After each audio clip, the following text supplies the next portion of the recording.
Well, we meet again. Hello everyone. Guess what I got for you? Another Canon R5 video. But today is a serious video. I want to see how close we can get that 4K normal standard 4K file to look like that 4K HQ file. Let's see if 4K HQ is even worth it. I mean, okay, it is worth it. It's so good. The 4K HQ file is so fucking good. It's really hard to deny how good that file is. The image is just so detailed. It's so crystal clear. I haven't even thought about shooting in 8K because that file is so damn good. That being said, I think the 4K pixel bin line skipped mode is really good as well.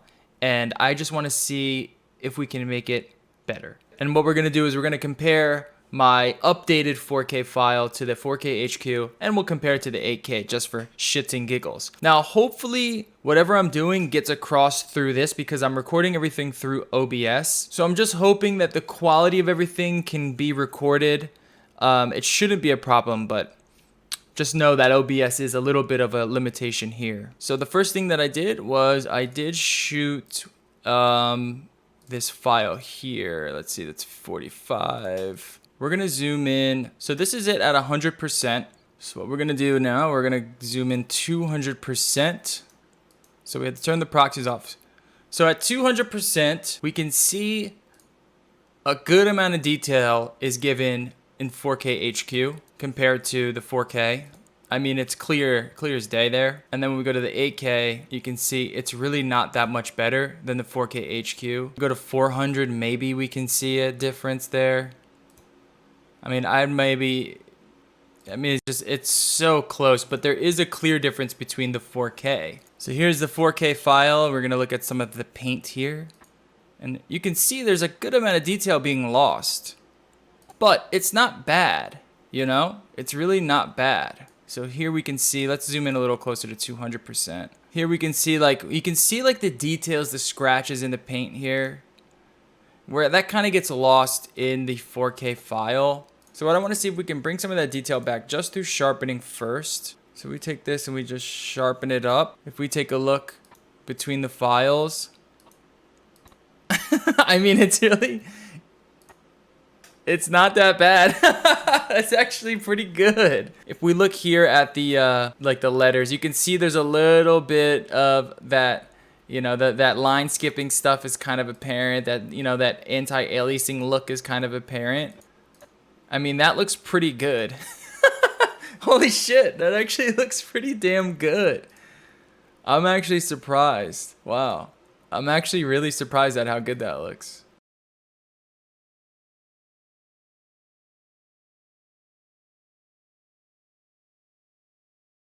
I'm sure there's better sharpening tools. I'm sure Resolve probably has a better sharpening tool. Now let's see what it looks like when we just throw a LUT on it, and just to see how different that looks. So this is a 709 file, C-Log1. So with the 8K, this is what the 8K looks like. I mean, that looks so fucking good, but that's what the 8K looks like.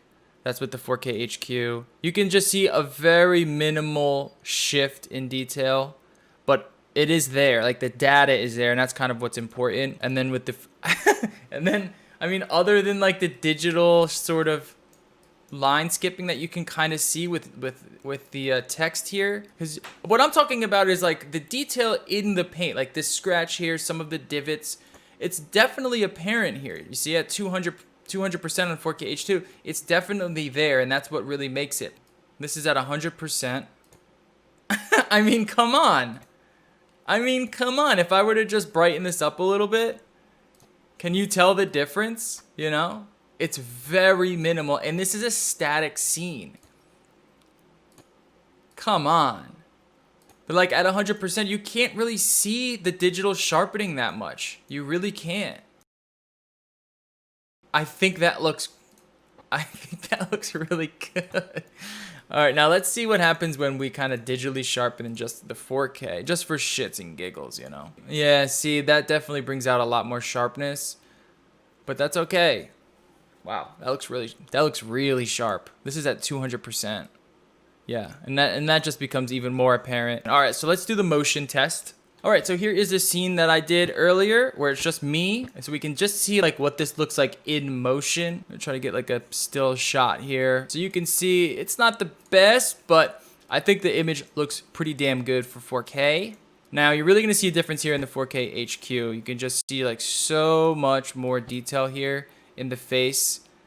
It just captures a lot more and looks a lot, it just looks so much better, right? It looks a lot better, especially once things kind of settle down. There's no motion blur going on. Now, the next one is 4K sharp. This is where I sharpened it in camera. You can definitely see a little bit of digital sharpening at 100%. Might be a little too much there. Yeah, it doesn't look that good, actually. So you can definitely see it looks like, it definitely looks digitally sharpened. This looks so much more natural, right? It's just like more natural detail there. And then the regular 4K, you know, it's just softer. It's just softer all around. All of the edges are softer. So it just produces a softer image. Then here's the 8K.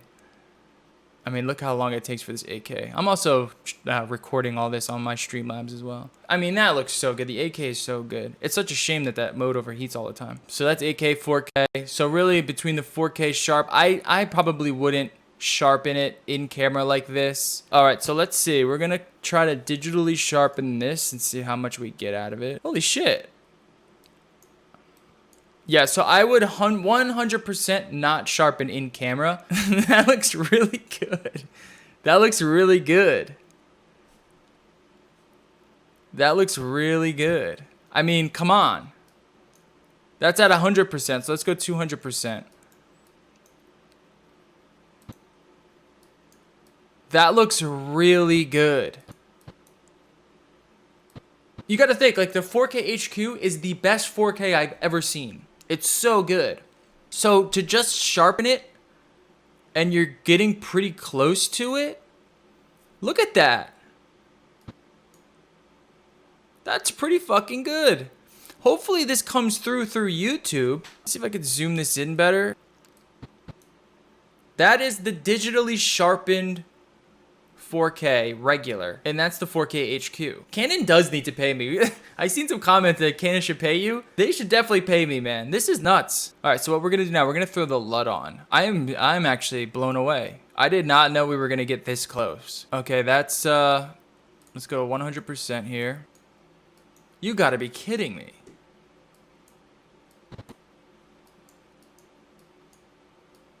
Hold on. This is nutty. I wish I stayed still. That's probably the best shot. This is nuts.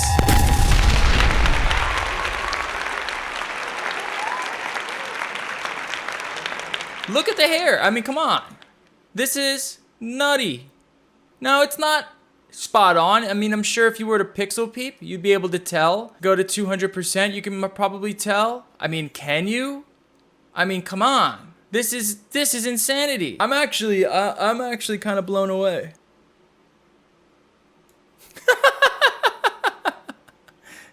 That's it next to the 8K file. This is what some reviewers have called unusable. And then this is what everyone is freaking out about. This is the mode that everyone wants to shoot in. And then this is unusable. I mean, come on, you know what I mean? All right, I just rendered it out. Now we can watch it in motion. Oh, come on, dude! Come on, dude! You can't tell. You can't. When there's motion, you can't tell. I mean, maybe 200 you can tell. I can't even look at the fucking thing in 200. Oh, come on!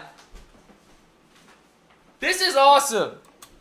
This is why you guys subscribe to No Life. I know why. This is why. That is so close, dude. So you can see, I mean, the 4K HQ is so good. You gotta remember that. The 4K HQ is so good.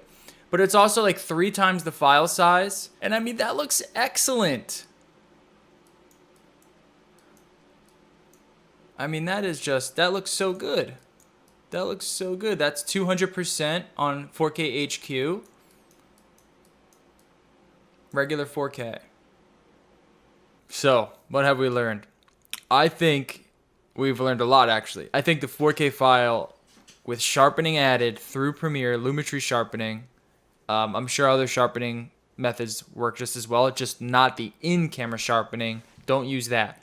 Use the Lumetri sharpening, and your 4K is going to be comparable to the 4K HQ.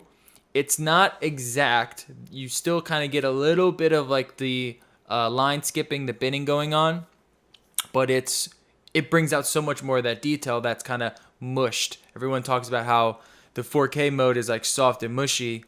That does a really, really good job of bringing a lot of that back, which is very, very impressive. That's good to know, because that's the mode that doesn't overheat on the R5. So if you're looking to shoot in that mode, maybe your camera has overheated, you can't use the 4K HQ for whatever reason, you're not using the Ninja like I told you to, well then you can just go resort back to the 4K regular file, sharpen it up, and it's pretty much going to look great, especially once you add on top of that 95% of people watch content on their phones and it has to go through YouTube compression.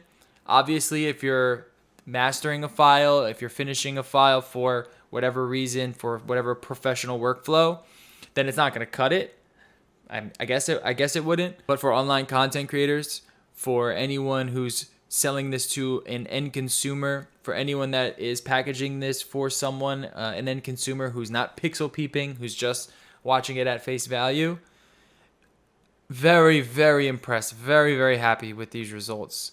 I actually did not expect us to get this close. Like, this is the thing. I did not expect to close the gap that much. I really, really didn't. I thought we would have to do a couple other tricks, but we don't have to. I mean, I literally just moved the sharpening. I didn't have to play with any levels. I didn't have to play with any curves. I didn't have to play with any sort of like masking or LUT masking or anything like that.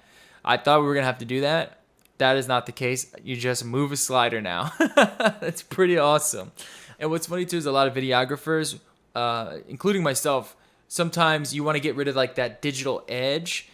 So you would just add a Pro Mist filter on top of that anyway, and that kind of softens things and kind of gives it more like that filmic look. So for the most part, I think the 4K is perfectly adequate for 99% of the jobs that you're going to need to do. And it is nice for that 1% of the jobs where you do want to use your Ninja and get the best out of the camera and not have to worry about overheating, of course. Then we have that mode as well. Shocking.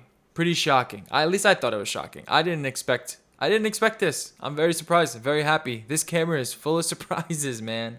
Hopefully you enjoyed this video. If you did, please leave a like. And also subscribe if you haven't and you want to see more videos like this. Stay tuned. We got a whole bunch of fun stuff coming for you at the No Life headquarters. And thank you to everyone again for all the support. It's been fun. It's been great. And as long as you keep watching, I'll keep plugging away at the content. All right? Peace, peace.